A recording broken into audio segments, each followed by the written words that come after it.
E aí, tô de volta agora para o nosso segundo bloco de notícias de janeiro de 2016. Uma das mais importantes notícias, pelo menos notícia ligada ao estado do Rio de Janeiro, foi a evidenciação, ou realmente ali a situação exposta de uma situação altamente precária da área da saúde no estado do Rio de Janeiro, onde vários foram os hospitais que acabaram fechando suas portas para o atendimento ao público.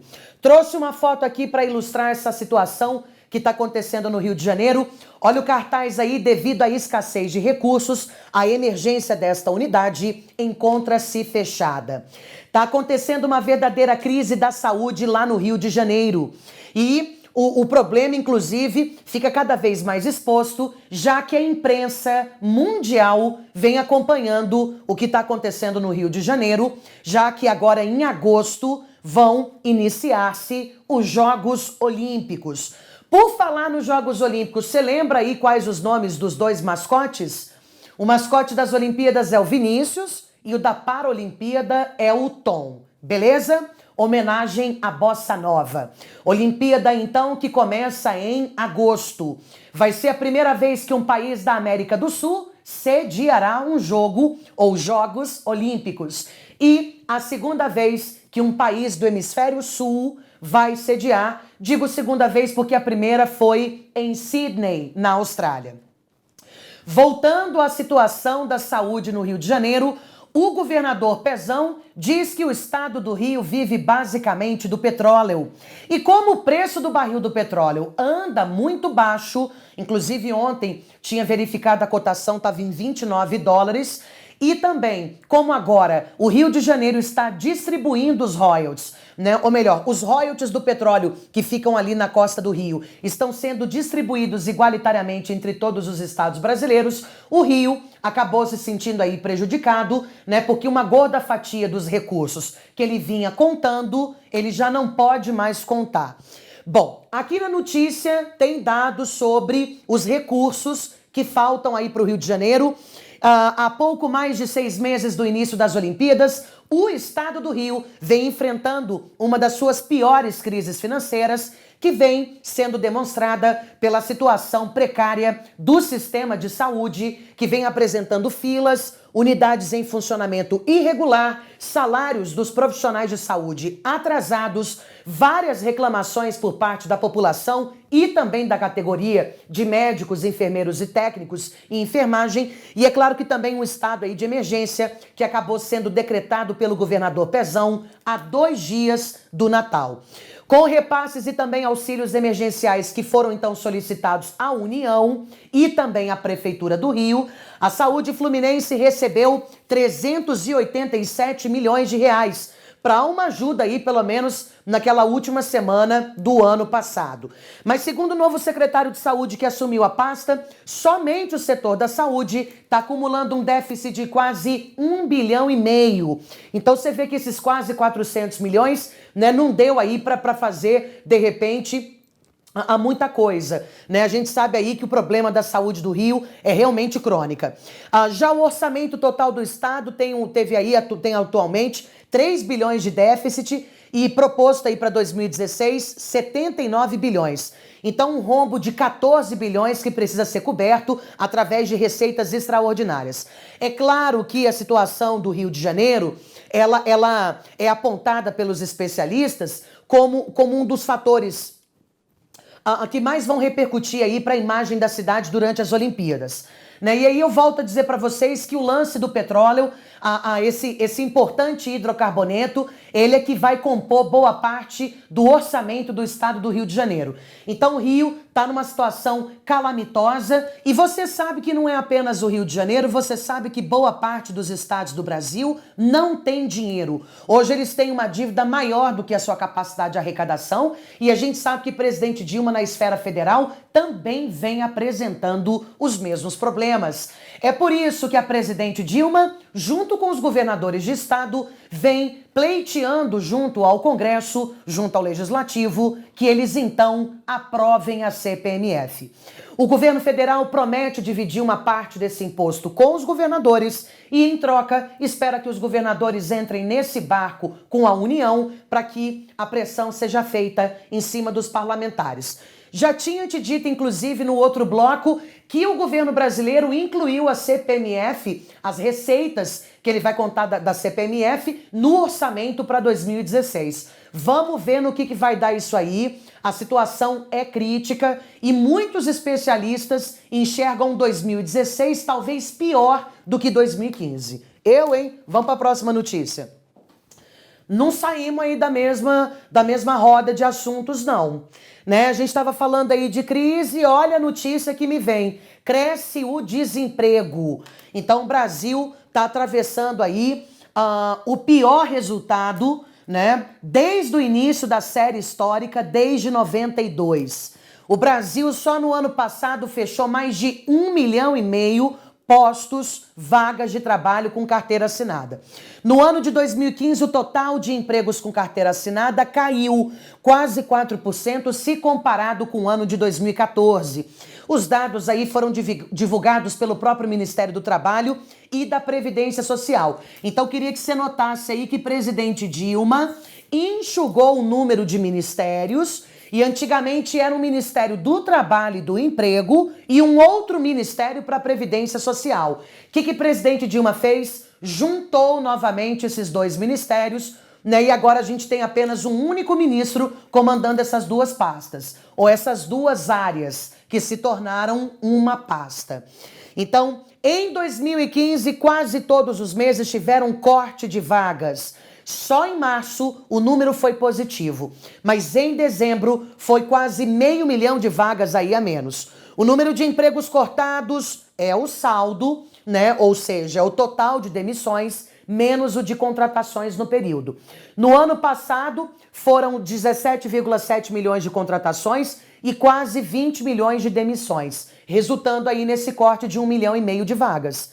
Então a gente nota aí que a situação está complicada. Várias foram as automobilísticas que deram férias coletivas e se não deram férias coletivas, acabaram também chamando a União, né, para dispor de dinheiro aí do Fundo de Amparo ao Trabalhador, né, para que pudesse então matricular um operário desse no curso do Pronatec e para que ele ficasse então em casa e se especializando, fazendo um curso.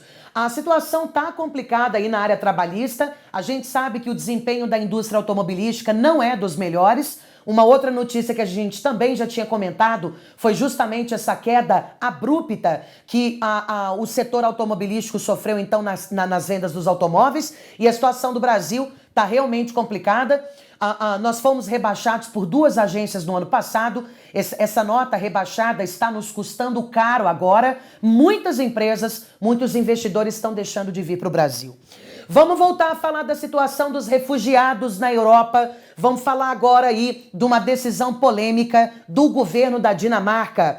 A Dinamarca aprovou o confisco dos bens dos refugiados. É isso mesmo, notícia do dia 26 de janeiro, notícia que repercutiu no mundo todo. Se o refugiado aparecer com mais de R$ 5.800, esse dinheiro vai ser confiscado pelo governo da Dinamarca.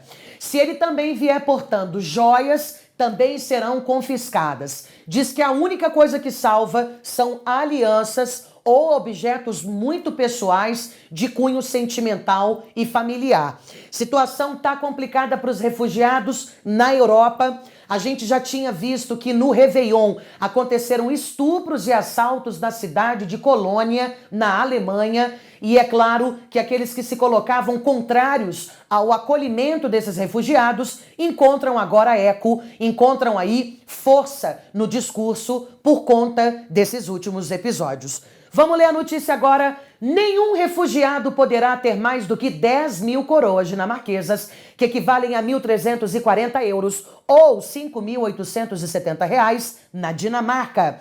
Assim, decidiu o parlamento do país, ao aprovar em uma votação a polêmica reforma legal, que restringe os direitos dos refugiados, sobretudo no que tange ao reagrupamento familiar, e permite que sejam então confiscados os bens que excedam 10.000 coroas. Definiu-se também que os refugiados, que a princípio não precisarão de permissão para trabalhar, eles poderão conservar apenas os seus bens pessoais, de valor sentimental, como, por exemplo, alianças de casamento. E o valor, inclusive, foi aumentado, porque no início estavam trabalhando com apenas 3.000 coroas. O argumento para que o governo aprovasse o confisco dos bens dos refugiados, que já se aplica na Suíça, inclusive, em alguns estados da Alemanha também, é dupla a resposta. Por um lado, o governo da Dinamarca vem argumentando que deve igualar as condições de quem pede asilo com as de seus cidadãos para solicitar ajudas públicas. E as que exigem que antes ter o direito a subsídios, consumam seu próprio patrimônio. De outro lado, o governo também argumenta que, segundo um relatório recentemente publicado pelo FMI, o custo fiscal para manter esses refugiados na Dinamarca, só no ano de 2015, foi o equivalente a 0,47, quase meio ponto percentual do seu PIB. O maior gasto relativo depois da Suécia e acima da Alemanha. Apesar de fontes oficiais dinamarquesas assumirem que o confisco dos bens dos refugiados não servirá para aliviar o orçamento, somente terá um caráter simbólico, já que são poucos os recursos que costumam restar depois de pagar os atravessadores e também percorrer milhares de quilômetros. Então a gente sabe que o cara, quando chega lá na Dinamarca, ele já não tem quase nada. Vai ser raro encontrar um cara que tem ali nas meias ou na cueca, se bem que cueca é coisa de brasileiro, é mais nas meias, alguma grana, Mas, enfim, são medidas polêmicas, tá tendo um choque de culturas, tudo isso é muito novo para a humanidade. Você fala, como novo, Rebeca? Depois da Segunda Guerra Mundial, o mundo também assistia a uma grande onda de refugiados. Eu concordo, mas o mundo também era outro naquela ocasião. As situações eram as mais diversas possíveis em relação às de hoje. Vamos agora então para o caso da Suécia? Então a gente tinha falado da Alemanha, a postura dos alemães agora com os refugiados, falando da Dinamarca que vai confiscar, vai confiscar o patrimônio, a grana aí que os refugiados portarem, e agora vem a notícia da Suécia. A Suécia pretende expulsar os refugiados. A notícia é do dia 27 de janeiro, a Suécia está preparando a expulsão de até 80.000 imigrantes que chegaram ao seu território em 2015 e tiveram pedido de asilo rejeitado, e quem declarou isso foi o próprio ministro do Interior. O governo tinha pedido à polícia e ao Departamento de Migrações para organizar a devolução dessas pessoas, mas o processo, inclusive, eles afirmam que pode levar vários anos. Um dos principais motivos que fez a Suécia tomar a decisão de não mais conceder o asilo a esses 80.000 refugiados foi principalmente um caso que chocou recentemente a Suécia. O choque provocado, a sociedade está chocada com o assassinato de uma funcionária de um centro de refugiados. Ela foi esfaqueada, ela foi morta a facadas por um menor de 15 anos, e que inclusive requereu aí ajuda e esforços policiais. A moça, a sueca Alexander Meshed, de 22 anos, de origem libanesa, foi morta a facadas por um adolescente que residia no centro de Mölndal, no oeste do país. Não se sabe ao certo o país de origem desse atacante. Enfim, o povo sueco não quer mais papo com os refugiados. Essa moça sueca foi morta a facadas, o povo sueco está chocado e quer então que o governo devolva esses 80.000 refugiados. Vamos agora para os Estados Unidos. É claro que a principal notícia do ano que vai tomar boa parte de 2016, notícia que vai vir dos Estados Unidos, é justamente o processo eleitoral. Barack Obama se despede da presidência e a gente aguarda saber quem deverá substituí-lo na Casa Branca. Eu, particularmente, espero que não seja o Donald Trump. Donald Trump vem causando polêmica toda vez que abre a boca. Vamos lá. E o radicalismo avança. Tá aí a cara dele, todo risonho, Donald Trump. Donald Trump é uma verdadeira metralhadora de polêmicas. Nenhum discurso ou entrevista dada por Donald Trump deixa de virar notícia. Ele já chamou imigrantes mexicanos de criminosos, traficantes e estupradores. Sugeriu também barrar a entrada de todo e qualquer muçulmano nos Estados Unidos. E também foi chamado de machista ao criticar as pré-candidatas Hillary Clinton e Carly Fiorina, e também criticou a jornalista da Fox News, Megyn Kelly, né? Então, segundo ele, lugar de mulher não é na política. Trump também questionou o heroísmo aí do senador, né, John McCain, ex-prisioneiro de guerra, e ridicularizou um repórter do New York Times que tem doença congênita. A fase decisiva agora das prévias eleitorais nos Estados Unidos vai começar em fevereiro, segunda-feira, dia 1º. Então, depois, lá nas notícias de fevereiro, a gente vai voltar a comentar quando vai acontecer aí o primeiro caucus em Iowa. Mas os principais pré-candidatos são notícias já há meses, desde que eles anunciaram oficialmente a intenção a concorrer à Casa Branca. É claro que Hillary Clinton é uma das preferidas aí entre os democratas, e a gente também sabe que a probabilidade da Hillary também não ganhar nas prévias é grande. Então, 2016, com certeza, eleições presidenciais norte-americanas vão tomar conta das principais notícias vindas desse país. Beleza? Bom, uma outra notícia que chocou o Brasil foi o incêndio que aconteceu no Guarujá. Os bombeiros acabaram finalizando o rescaldo após um incêndio de 37 horas. A notícia é da segunda semana de janeiro. Foi apagado por volta das 4 horas da manhã um incêndio que atingiu um terminal portuário no Guarujá, litoral de São Paulo, e, é claro, liberou muita fumaça tóxica. Ao todo, foram 80 contêineres atingidos e, segundo aí a própria Defesa Civil do Guarujá, 3 municípios foram atingidos pela fumaça tóxica: Santos, São Vicente e Cubatão.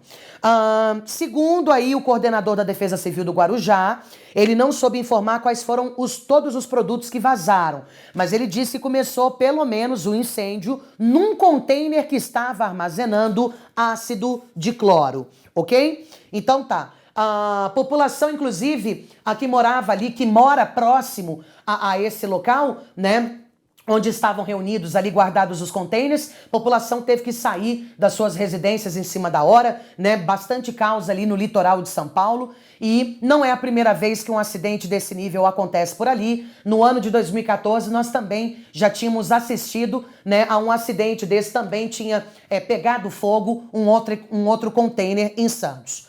Bom, outra notícia vinda do Brasil é a volta da inflação. Hoje, a gente sabe que o nosso salário não tem o mesmo poder de compra que vinha tendo há alguns meses ou até anos atrás. Tudo tá mais caro, da gasolina até a água. Se for comprar um galão de água 20 litros, vai abastecer o tanque também do automóvel, tá mais caro. Comprar arroz, comprar açúcar, comprar carne, tá tudo mais caro, né? E o que é a inflação? A inflação é justamente o aumento sistemático do preço das mercadorias. Inflação vem do verbo inflar, crescer. E a gente sabe que o nosso salário não vem sendo reajustado conforme o aumento da inflação. Qual é a meta da inflação no Brasil? A meta da inflação no Brasil é de 4,5%, podendo fechar 2 pontos para baixo ou 2 pontos para cima. Então, o saudável é que a nossa economia tenha um reajuste do preço das mercadorias por volta de 4,5%. Enquanto está a inflação do Brasil, quanto que fechou no ano passado, 2015? Acompanha comigo na tela. Queria te mostrar primeiro aí o dragão da inflação, botando medo em todo mundo, principalmente no supermercado. A inflação oficial de 2015 ficou em 10,67%. Foi a maior desde 2002. O ano complicado, o ano que a gente vai ter prazer em esquecer. Acabei de te dar uma notícia que desde 92 foi o maior índice de desemprego. E acabei também te falando aqui que desde 2002 é a maior inflação que o Brasil atravessa. O preço dos alimentos, da habitação e dos transportes foram os que mais subiram. E em dezembro, a taxa da inflação ficou quase 1%. O índice de preços ao consumidor amplo, o IPCA, que é o índice que calcula a inflação oficial do país, né, chegou a quase 1% em dezembro. Então a gente começa a perceber aí que principalmente os alimentos, o aluguel e também os transportes constituem aí os principais pontos que refletem na inflação. Brasileiro já não está dando mais conta, né, de manter o mesmo padrão de vida que nós mantínhamos. Não sei se você soube que quando a ONU foi calcular o nosso IDH, o nosso IDH acabou sendo puxado, o cálculo dele, a nossa nota, acabou sendo puxado para baixo por conta da renda per capita. Dos 3 elementos que compõem o IDH, educação, saúde e renda per capita, a educação sempre foi o ponto fraco do brasileiro.